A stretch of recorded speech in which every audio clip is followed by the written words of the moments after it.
ಕ್ರೋಧಿ ನಾಮ ಸಂವತ್ಸರದಲ್ಲಿ ಮೇಷರಾಶಿಯಲ್ಲಿ ಜನಿಸಿದವರ ಫಲ, ಗ್ರಹಗಳ ಪ್ರಭಾವ. ಈ ವರ್ಷ ಮೇಷರಾಶಿಯಲ್ಲಿ ಜನಿಸಿದವರು ದೇವತಾ ಅನುಗ್ರಹದಿಂದ ಕೂಡಿದವರಾಗಿರುತ್ತೀರಿ. ವಿದ್ಯೆ, ಜ್ಞಾನ, ಪರೋಪಕಾರ, ಧಾರ್ಮಿಕ ಚಟುವಟಿಕೆಗಳಿಂದಲೂ ಕೂಡ ಕಾರ್ಯಪ್ರವೃತ್ತರಾಗುತ್ತೀರಿ. ದೀರ್ಘ ಪ್ರಯಾಣ, ಸಂತೋಷ, ಸಮೃದ್ಧಿ ಪ್ರಾಪ್ತಿಯಾಗುವುದು.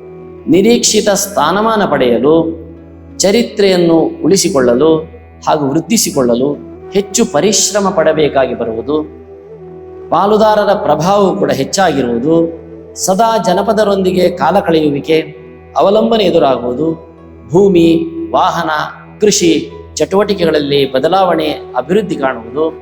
ಮಾತಾಪಿತೃಗಳ ಆರೋಗ್ಯದ ಬಗ್ಗೆಯೂ ಹೆಚ್ಚಿನ ಗಮನ ಹರಿಸಬೇಕಾಗಿ ಬರಬಹುದು.